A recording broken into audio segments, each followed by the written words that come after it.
back to our first conversation. Oh, yeah. Yeah. The first time we ever spoke was on a space like this. Similarly, when you released a really amazing, I guess, short film / music video for Siren, I believe. And Yes. that's still one of my favorites altogether. Like the song, the visuals, everything. So that's a fun one. And this is different. So it's going to probably go a different route. And yeah, I already know your backstory. So I don't know if we want to talk about that. But what we could talk about is, your journey on X and how a project like this develops. So we're talking about Parasitic State, 7-Minute City, new short film released by Christopher Fryant here and commissioned by 6079. And this has been kind of sitting on the back burner for a little bit, but we'll talk about that. I'm more interested in starting off here. How does this happen? Like you're on X, you're posting your work, and then how do this is probably an idea that you've had inside of you thinking about creating. So yeah, how does this happen? Well, it actually did. Like, I got the idea from X, like from literally being on X. I was following these news stories, and if you look at in the comments section, a few of these Parasitic State little mini videos, they're titled with the names of cities, and I got that from some news stories where people in the UK were being arrested for their opinions online, like for not having the correct opinion. And one of the people on that news story, I don't know if it was from Whitehall or one of the other cities, but Northampton, I think, somebody else commented just the phrase parasitic state, which is, it's a common phrase that people use, like the rules are set up to suck people dry. Right. So, and then I saw that and I had the thought, like, this is the way we should be reacting to these kinds of things or the way that we do react to them is, I think, wrong in general. And that's part of what this series is kind of made to do is get people to look at this for the horror that it actually is. Like, because we see it and we see that it's common and it's accepted in a way. And a lot of people are angry, but I think they should also be horrified by what these governments are trying to do, and what they're relentlessly pursuing, which is total control. And it's not just something to be angry about; it's something to be horrified about. Yes, yeah. Sorry about that pause there. I was just sharing out the space a little bit, and that's a really great cue to take. If you're in that creative space and you're looking to get inspired, you can often look to your emotions and your emotional reaction to something. And so it could be something in the news, a post you see on the timeline. It could be in your everyday life. And you can kind of look at that, maybe not exactly in the moment. Sometimes I do, but looking at it and why you're having this reaction to something. And then you can go deeper and maybe understand more and then create something out of it. I think it's an incredibly creative way and then also a very authentic way to produce art that is truly within you and not just spawned from an idea, but it's like comes from an emotion. I don't know. That's just No, absolutely. Like, I think a lot of the stuff that I do and that other people do is just like, oh, I want to tell this cool story. I have this cool idea. But yeah, you're right. Like, a lot of it is not born from like a gut reaction or like like seeing something for being an injustice. They just they just want to tell a cool story, and that's fine. There's nothing wrong with that. But I think sometimes the best ones are born. Best stories, I think, are born from that kind of visceral reaction. I think I keep thinking of 1984 and like that was written. Orwell wrote that because he was betrayed by the socialist cause, and it hit him so deeply because he used to be like a true believer in the socialist cause. And when he realized what they were really doing, that they didn't have any morals at all, or any moral framework at all, that it was all a big power grab. I think that was a big reason why he wrote what he did, and why he wrote just like a total condemnation of the entire idea of socialism. Yes, and these ideas and opinions and emotional reactions to things, what it does is just grounds the whole story. And when you can do something that you see and get inspired by and be like, that is cool, right? Like there's nothing, like you said, there's nothing wrong with that. And I think that can be something that inspires as well. But you have to kind of figure out why it's cool. Yeah. Yeah. Yeah. Why are you passionate about something? What is it that you want to say about it? Does it really matter to you? And you can throw something like there's just a stupid story or like a comedy or something like that. That's fine. There's nothing wrong with that. But if you want to write something with passion, you have to understand what you're passionate about, and like let that be the driving force. Because I think that'll bleed through into everything that you do for that story. If you're like, there's some kind of injustice, or there's some kind of, like message that you want to get out. I hate to say it like that because there's a lot of propaganda out there, but I don't know, maybe not all propaganda is bad. I don't think, or, a lot of it is just like showing your side of things in a certain way. Right. Yeah. I mean, the people here on X understand the idea of free speech and everything, and some of the stuff we're not going to want to hear.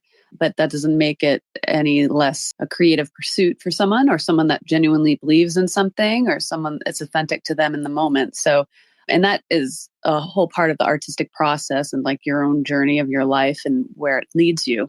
But I want to go back to the short film specifically, because you and we have really great conversations. So I'm just really glad that we can do it in this format so other people can hear it, because I would be asking these questions to you anyway. And so just to have a recording of it and be able to let people listen in will be, it's just a little treat for everybody. So back to Parasitic State, 7-Minute City. So this is a little bit of world building, I guess. Is that the right term? Yes, it is. And you've shared below, I believe, some of or at least in the thread that's pinned up above, are the other little experimental pieces that you've put out. Yes. As just part of that world. So you want to talk about like that process and what all that means for you when you're creating the stories? Well, the earlier pieces that were just kind of like very short animations. I think they were just trying to nail down the style that I was after. But a lot of them, and I'll pin those above, actually have like hidden bits of lore in them as well. So it was just like a feeling out process of like, what does this world look like? What sorts of things are happening in this world? And, give like real hints as to what's actually happening. And a lot of it is metaphorical, but it's also literal. Like everything that you see in these little animations is literal also. Great. And so how does that all, so when you're given this opportunity as a commission to put this together. Now, was this already something you had built in your mind, or when you were given that opportunity to create something with a little bit of a helping hand or backing or whatever you want to call it, how does that evolve for you, specifically with this one? Yeah, it was already underway, and I already had plans to make this short. So it was just kind of a no-brainer. I was like, this is the story that I want to tell. And, they're asking to commission a video. So I was like, I might as well do what I was already going to do, but better. Because certainly if anybody's going to be paying me to make this kind of stuff, I want to do it as best as I can within the time frame that I have. So yeah, it was always going to happen, but it allowed me to spend more time on that. So I definitely appreciate the guys from 6079 for giving me that opportunity. It really does make a difference. Yeah, let's scratch at that scab a little bit. So client work versus personal work, you do think of those things differently? Yeah. I mean, I would say like client work is like, commercials or something like that, or something that has nothing to do with my, like anything that I'm doing creatively. So that would be like an entirely different thing. And I would still want to be, I would still try to put my style on that so that they're not getting something generic, and still be, putting something together that's the best as I can do at that particular moment. But yeah, like then maybe it wouldn't be the same kind of passion, but quality would hopefully still be there. Okay, yeah, because there is a little bit when you talk about client work or commissions and things like this, there is, a little bit of a diagram happening because they might say you have complete autonomy, creative freedom, do whatever you want. We just want to see it along the way. Or there might be, this is the kind of, genre we're looking for maybe, or say someone comes to you for a music video specifically. So there's different levels to that. And so when it came to this, what was the experience? Pretty much creative freedom or? Yeah, complete creative freedom. They wanted it in line with, their message, which is, no censorship, like no biased AI models, decentralized AI and everything. So it was already kind of in line with that. So I there was very little that I would have changed. Like I added like maybe one line to the script to kind of put it in that direction. But yeah, it was like the world was already kind of set up to tell that kind of a story anyway. So it was a good match. All right, since we're getting in that direction, why don't we talk a little bit about the particular story that's being told? You kind of talked about it a little bit, but watching it, and I encourage everyone to watch it, and you can click on the pinned video here. And then I also recommend watching it on YouTube because the quality of the sound was quite impressive. I did notice a difference there. And the video, of course, is better over on YouTube, and give Christopher a subscribe over there as well. I put the link. Oh, it's on my profile. I didn't put it below yours, did I? Anyway. I can pull that up. Yeah. Yeah. Because sometimes these short films that are just a level above, like just your normal little posts or experiments or little things, little video clips and stuff, deserve a little bit of a special attention by watching it on the HD setting on YouTube with the sound up and all that stuff. So you get the full effect. And I think this one, you did very well with that. So yeah, actually, since I'm rambling on about that, why don't we talk about that part of it where the quality of the visuals and then also the sound design. Yeah. What did you want specifically to know? So sure. So for me, when I'm tinkering around, now you made this back in the fall, right? So yeah, it's a little dated. Light today. years, yes. Technology wise. So I can put together something this quality pretty quickly with the upscale features that are available now and everything. But back then it was probably a different process. So why don't you talk about specifically what you do to get the high quality visuals, if there's any secrets to reveal that help with that, and also then you can get into the sound and voice. Yeah. Certainly the best thing you can do to increase quality of your videos, no matter what you're using, is to spend a lot of time on the initial image, because that's going to drive everything in the animation. So as detailed as you can make it.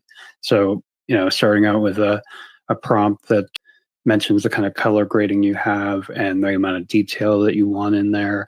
And then on the best thing you can do from there on is to keep adding to it. Like I did a lot of editing specifically for lore purposes to, put stuff in the background that's like a hint to what's going on in the world, a little bit of the backstory that's going on there. And yeah, so that's something you can do in Midjourney. Is you can go in, you can edit, and you don't have to stop there. Obviously, you can bring that into Photoshop, and I did, to add in certain elements, change certain elements, clean up everything that didn't look quite right.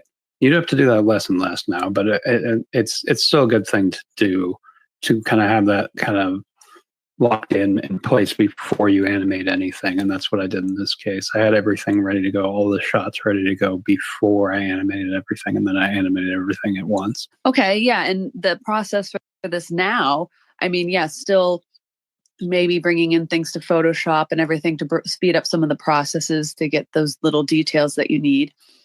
But now you could create a mood board in Midjourney and have a very cohesive image set pretty quickly. So that's exciting. These things that even as, fast as it is with AI to make something like this, comparing directly to, filming this in the real world, there's still little things that now are just making it so much better. Yeah, absolutely. Yeah. So you're getting much more consistency tools. Like mood boards is a great example. Like you could I could take everything that I created for this. I have all the images ready to go. I could throw those into a mood board, and then I could create brand new scenes that would have that same kind of look and feel to them. And I think that's important going from one to the other. Obviously, you're going to have improvements as you go on in the series, but you don't want to lose that sense of style. Like, I don't think it's a good idea to have like massive jumps and nothing is recognizable. So yeah, something to think about when you're making your own series. Yeah. Cohesive look, I think, is probably the most important thing that you could do these days to stand out. So let's talk about, you used image to video for this so that you could have that cohesive feel and that storytelling. And this is just a little maybe off topic, but now, I mean, we're seeing some of these text to video models. I think it's the VO2 from Google that it seems to do that with your style in mind just through text prompting. So this is just an exciting future. Yeah, what I think is happening there is like you start like a session, if I understand it correctly, and then as you're making stuff out and actually animating certain images that it's still creating the initial images, but as you go on, it's pulling from earlier generations that you've made, so that the look is more consistent. I believe that's what's going on. I don't know if that's fully like stated that that's what they do, but it's kind of obvious. We just watched a few videos on AI Inferno Reacts where they're like, it was a very detailed prompt. It was like an octopus inside a fishbowl on top of a robot body, and it was able from shot to shot to be pretty consistent. Like even small details like the feet of this robot were almost identical, and I don't think that's down to just like exhaustive prompting. I don't think you could pull that off with just prompting. Like, I think that they've got some kind of system in place to make sure that happens. Yeah, it's really, really exciting. And since you mentioned it, we do have AI Inferno Reacts coming out tomorrow, and that we'll have as a premiere on YouTube as well. I don't know if Christopher will be in the chat, but I'll be in the chat, and you can watch the video premiere live and make fun of us and all that stuff. Oh yeah, I didn't tell you about that part, but yeah, because I'll have enough time to get the editing done, so it won't be a panic. That'll be at 5 p.m. Eastern tomorrow, so you can follow my profile for those updates, and Christopher as well, of course. Yeah, it'll be fun. All right, so I wanted to get into like the sound design part of it, and the voice acting maybe as a separate question, but the sound design is really quite incredible. I was watching it on my phone and I couldn't believe how good it sounded. I mean, it sounded incredible on my laptop as well. You say what you want about Apple, the sound that it comes out of these devices is pretty incredible for like just the basic equipment. So can you talk a little bit about how you have the visuals, I'm assuming, done, and then do you go in and do the sound? How was that process? Well, for this one, I actually had the sound in mind first. And the idea was to kind of be driving the tension with the sound. There's at the beginning, when after the two characters are done talking, and then a voiceover starts and she's walking through the city. It starts out with like kind of a percussive thing. And this is something that I wanted to make specifically. It's just like two notes up and down, slowly increasing in speed. And then this orchestra kind of thing starts a little bit later. So it's just a way to ratchet up the tension. And yeah, I'm still learning this kind of stuff, but it worked out pretty much exactly the way that I hoped it would. Yeah, I was quite impressed. And so how did you create that sound or music or whatever you want to call it? I mean, it's maybe this might surprise people. I mean, the beats at the beginning were actually done on a dryer. So I use my phone to record because it gives you that kind of booming percussion if you hit it in just the right spot. So I recorded that, brought that into Suno for the intro type thing because I wanted it to be a certain kind of pacing, a certain kind of sound, and then I believe I did like a cover of that within Suno just for that part of the audio. And then the rest was like the orchestral type stuff was a separate track from Udio. Wow, I did not know that. So that is really, really cool. And so, I mean, if you're not using a blend of all these, if you're not using tools, a dryer as percussion. Yeah.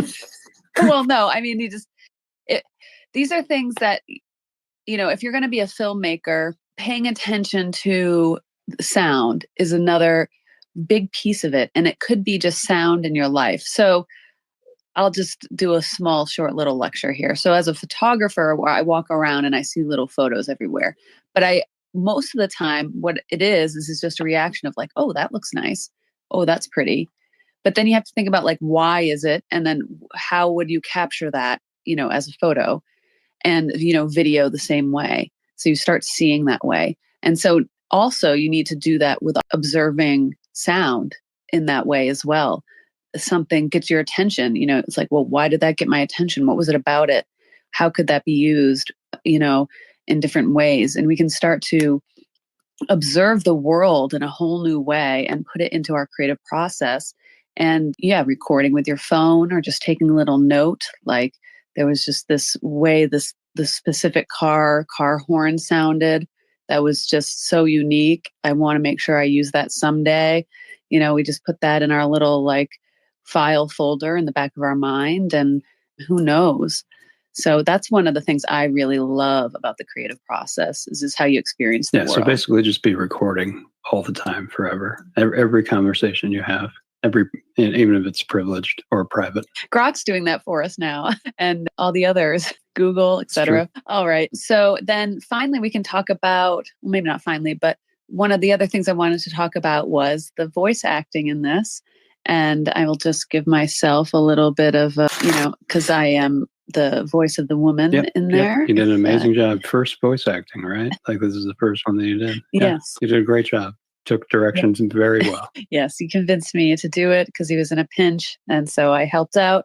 But why don't you talk about your voice acting and any of that process, how you capture it and put it in the video? Yeah, so I actually did a bit of research on this because I wanted to be like an accurate, it's me doing the voice acting, but I wanted to be accurate to the area, Whitehall, like what would a person like that sound like? So I asked ChatGPT for like what type of accent would make sense in this world, in this area.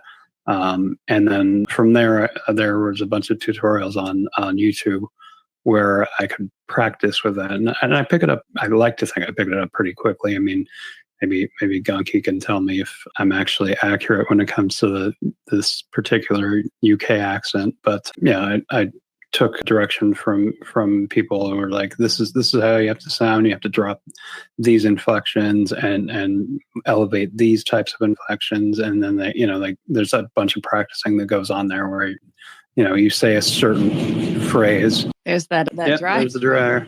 Ratcheting up the tension. The inspiration. Not exactly where I got that from, but yes, it is. Yeah. The dryer's on the fritz. Anyway, so yeah, that was my best. At the time, I don't know. Maybe I can do better this time, but it's just a matter of practice. And the reason why I do my own voice acting because I don't think the problem with there's some great text to audio out there, And I don't want to take away from that because it's an amazing technology. But when you have something really specific in mind for the way you want somebody to sound, that can be very difficult to get an AI to do. And there's even ones out there where it's like, be angry and on this line and give this amount of time and space it out, and it's still difficult to get exactly what you're after. So usually I just kind of throw my hands up and say, I'll just do it myself because it'll be more accurate to what I'm trying to do than using an AI. I think eventually I might go with like voice to voice with 11 Labs eventually. Like if I can't pull off a certain accent convincingly, I'll probably do that in the future. Maybe do my own female voice acting. Oh, taking my jobs. All right. This is how it happens.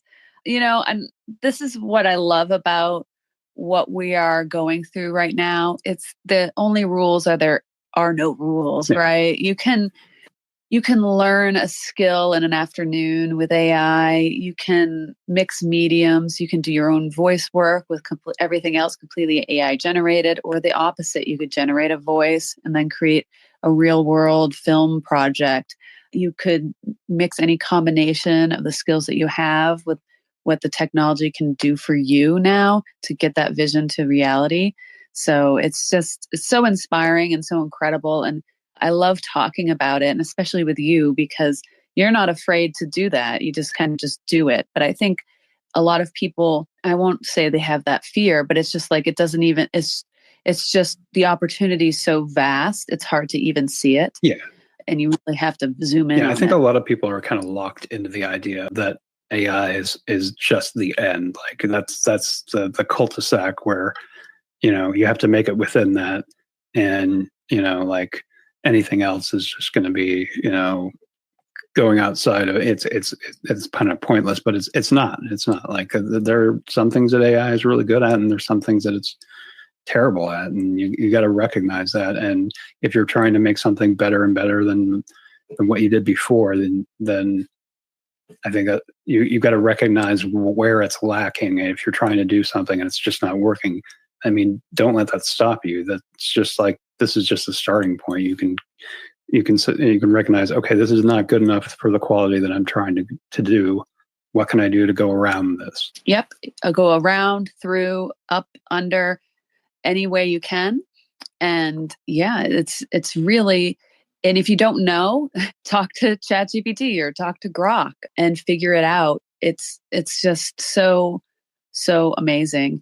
The next thing I wanted to get into is, because this is part of this Parasitic State short film, is part of this world that you are creating, and you have an upcoming release that you've teased a little bit called Capstone, and maybe we can get into a little bit on how that ties into everything. And welcome up on stage, guys. We'll do a little bit of a Q&A at the end. This is just like a little bit of an interview format, so that makes sense. And if you have any questions about the Parasitic State short film, or Christopher's creative process, or what he's got coming up, then this is the forum for it. So you're welcome to join us and throw your hand up when you have a question. All right. So yeah, please tell us about Capstone and what's coming up with that and how it ties into this world. So it's the same world. It's an analog horror series. So it's kind of like a vintage 1980s style look to it. And so it's a same world, different time. Like Parasitic State is more like current times, and Capstone is going to be more in the past. And yeah, so but they're the same worlds, they're connected worlds, and they're telling the same larger story, but they're focusing on different places. If that makes sense. Right. And we can expect this in the next few weeks, I believe. I believe they're looking at the end of March for that. Yeah. So this is, yeah. Okay. Yeah. Pending. Yeah. So this was also commissioned. It was something I was going to do anyway, but this is something that a company actually paid to produce. So it's much higher quality than I've been able to do before. I actually had a budget to create something better than I would have been able to before this. So very excited for it. It's already done. It's already ready to go, but there's actually going to be a marketing campaign behind it. So looking forward to that. Never had one of those. Yeah. Besides me just sharing your stuff everywhere, I have a presence, but this is exciting. And it is one of probably the things that I noticed most about it in the preview and stuff is it is a different format for you. It's the short, within that shorts 1 minute type of format. Can you talk about that at all? Yeah. Or maybe just how it was difficulty or new or different for you? There was a few pain points because we're doing this for shorts, so they're all of them are at max 60 seconds long. So the difficulties that I ran into, there were some like suspense type beats that I wanted to work in at the beginning or the end of certain parts of it, and I found out really quickly. I was like, you don't necessarily have that timing unless you sacrifice something else. So you like something about the dialogue or something about, like the pacing and other areas you have to be sacrificed in order to be able to work those beats in. So it was not as difficult as I thought it might be, but it was also like the entire series was written for that format. So it wasn't too bad, but there was a lot of like very small edits that had to be made over a long course of time. Like it took months to put this new series together. So yeah, it was constraining, but it wasn't terrible. Like it was just a different format. And the other part of this format is that it's a vertical format. It's a 9:16 instead of a normal 16:9. So that wasn't terribly constraining, but it was different, and I actually utilized that format a little bit to do things that wouldn't have made sense for like a horizontal format. You'll know it when you see it, I think. Those bits that are like made specifically for that format. Yeah, absolutely. And sometimes those constraints on whatever you creative vision is, I don't know. We've talked about this before in other spaces too, about how that can maybe take you in a new way that you never thought and actually improve what was happening. Obviously, for that format, embracing it and creating visuals that could only be in that format, I think is a good way to go about it. So did you find that new format was kind of guiding the visuals more, or you already had that in mind because you knew it was going to be that way, this story? From the very start, I knew that it was going to be that format. So I wrote everything and tailored everything to fit within that format. And it definitely, I came up with new ideas that were made specifically for that format. So it was cool. I kind of lost my train of thought there. It was cool. It was pretty was sweet. cool. Vertical format. There are things that I did that I never would have done in a horizontal format. Like I would never even have occurred to me to even try, just because I know how I usually like to lay things out, and it wouldn't have worked in a horizontal format. Yeah, so I'm excited to see more future experimentation in that format, and maybe others that can totally steer the direction of the visuals in a different way and give that vertical. When you think of it, it's tall, there's a lot of like adjectives that we can apply to that format versus the horizontal. So for interpretation, certain shots, I think it kind of helps. Like if you're looking, you can with a horizontal format, you can do like close-ups and everything, but you might miss a little bit of the scope for the shot that you're trying to make. So a few of these shots that I did for Capstone had that same claustrophobic feel, but I was still able to jam more into the frame than I would have been in a horizontal format. It would have just gotten cut off. Whereas, there's certain like high angle shots that I think work a lot better with the vertical format. Yeah, agreed. I'm going to take us back to Parasitic State, which is originally what we were talking about here, the short film release that you can find on Christopher's profile, also on my profile. So now we know that this was created in the fall. The state of AI is that, something's outdated as soon as you finish it. And so you might as well be 100 years as far as the technology goes. But I mean, it's still you doing the best you can each time you produce one of these works, then it's and having the good story and captivating sound and all these other things, anything that we can do to make it even something that's old or stylized in a way that feels vintage or whatever, you were nostalgic. it can still be captivating, still keep people's attention. And I think that's probably the more important bit of it. But with all that, like if you were going to make this same exact one today, what would you do differently, if anything? I certainly would have acted out the lip syncing with Runways Act One to get more of a natural feel. Like it's kind of glaringly obvious to me now. I mean, it was at the time. There's just not much I could do about it. But I wanted to have the scenes where there's lip syncing not be static. So I wanted the camera to kind of move around a little bit. And it's hard for me to not notice these issues where it gets to the end of the loop and then it reverses back. But that was the best we had at the time, which was like right at the time that I was making that. They updated it so it wasn't you had the option to do a static image, or you could upload a video, and that's what I did. As soon as I got the chance, I uploaded a video for each bit of the lip syncing. All right, so that would be the main difference in the process and the changes that you would make if you were doing that same thing today, which you probably will make something very similar. I mean, really, I would update all the shots so that there was more motion in all of it. I think the only scene that wouldn't change is there's a scene at the very beginning where they scan the back of her hand with a barcode.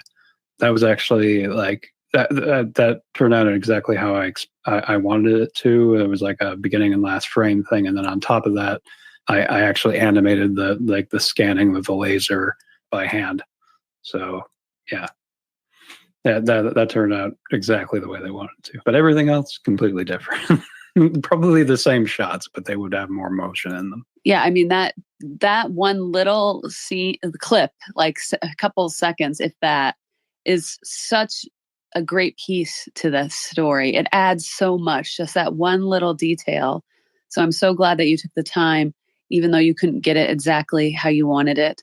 You took the time to make it work and fit in there because, yeah, I think stuff like that is what sets things apart, and the storytelling without visual, narration or whatever, or just, the two people staring at each other and you hear a beep, like that wouldn't be enough. So that visual was really, really integral. So I'm glad. And my final question, and then we can go to anyone who maybe has a question for Christopher. Just go ahead and put your hand up.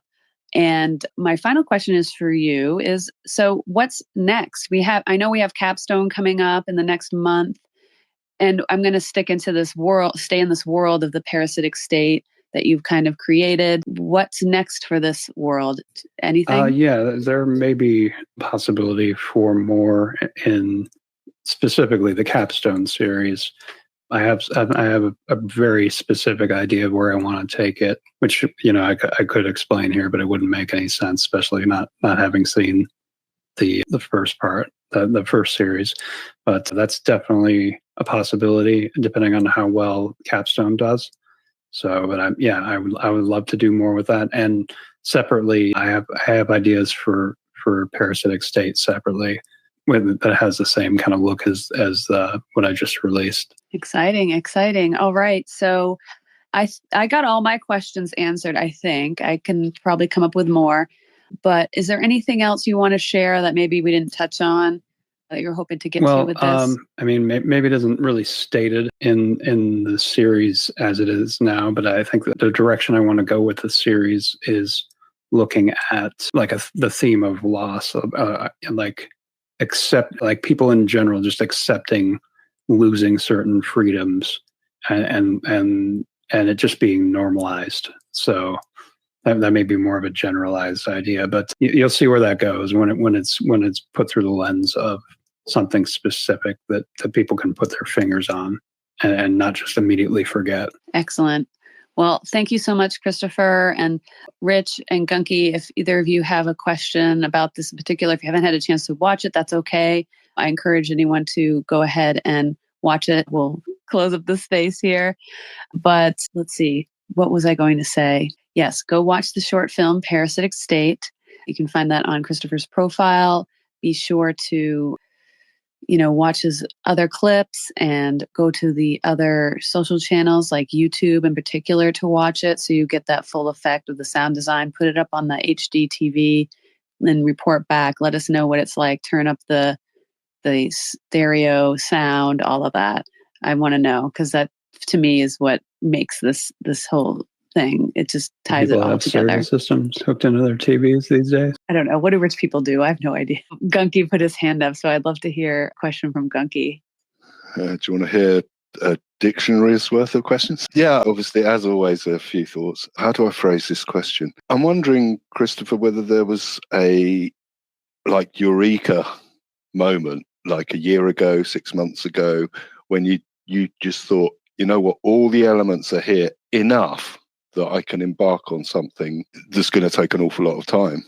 Presumably, yeah. Whether there was whether you've got marks that you're looking to the AI to hit before you're going to go to Hollywood and pitch a movie and see if you can get 100 million quid at them or something. Yeah, I think that really came when Luma of Dreamlabs came out with their first model. I was like, this is all I need to really get started with it, and that was a while ago. But certainly much before this short was made. But I think, that because before that, what do we have? Like the best we had was Runway Gen 2, and it was just not there. But it was more just kind of building short little clips that were so limited. You could barely tell it what to do. It was more about like the shots. Like you can get it to pan left, pan right, zoom in, zoom out. That's about all you could do.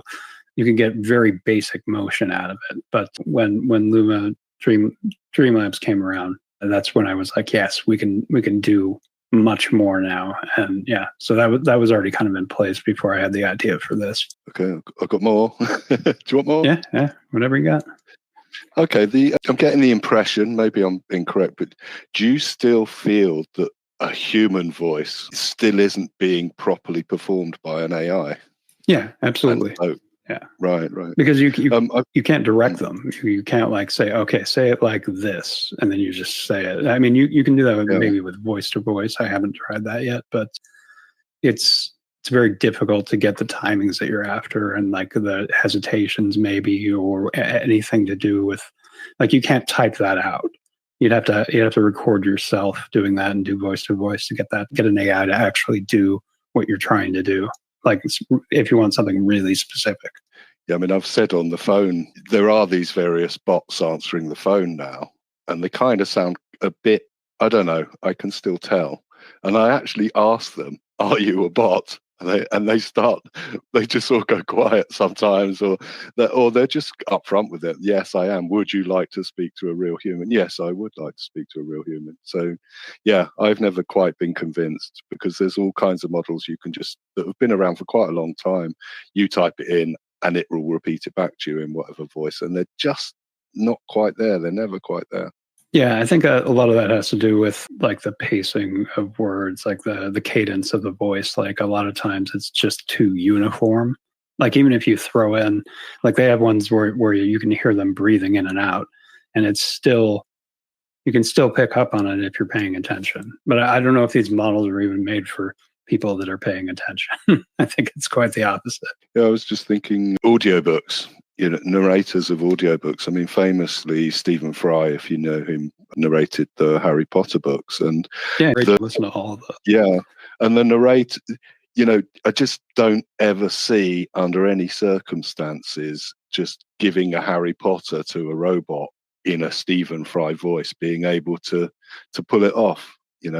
Hasn't got the idiosyncrasies, it hasn't got the sort of quirks and strangeness and the sort of creating as you're talking side of it. I don't know, but I'm interested to see how that could possibly be programmed. I'm not really sure. Yeah, a big part of that is like when he does characters, he's like voicing. He's not even really reading it. He's performing it, and so when he'll come up with a character voice for this particular character and that particular character. If you feed it to an AI, even if it's in his voice, it's just going to read everything the same.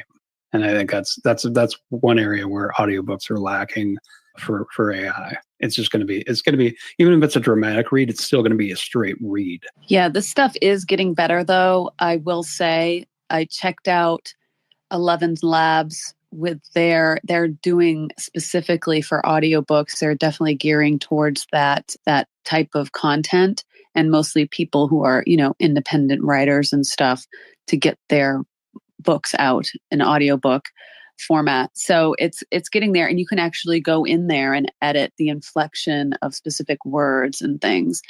So, someone who takes the time to craft that, I think they can do that. But I mean, when you're talking for a book that's 500 pages or something, going through each one word by word, like a, audiobook producer would with a voice actor, maybe that's the next step. That might be a new job that's out there.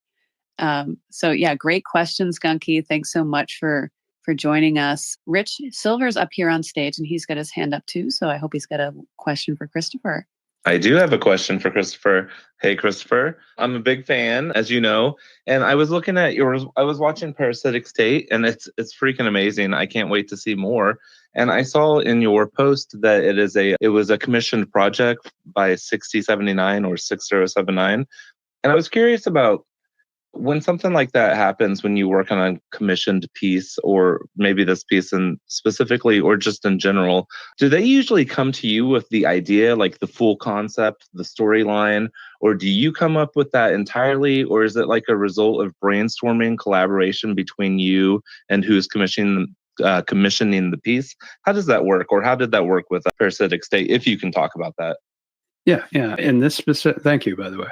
In this specific instance, they wanted a certain type of like overtones, or they wanted, they're kind of a political outfit, so they wanted something that was like anti-censorship and centralized AI, that kind of thing.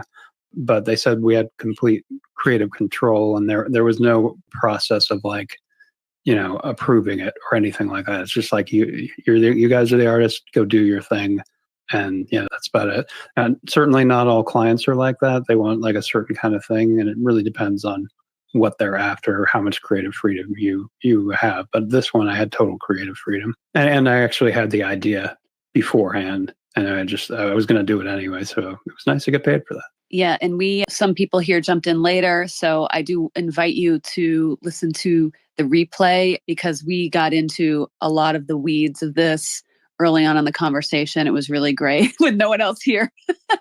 So, I will be putting this out as a podcast format on the AI Inferno, Spotify, and Apple podcast. So you can search for that and follow that. And I'll be getting that up later today, so you can just listen to it without.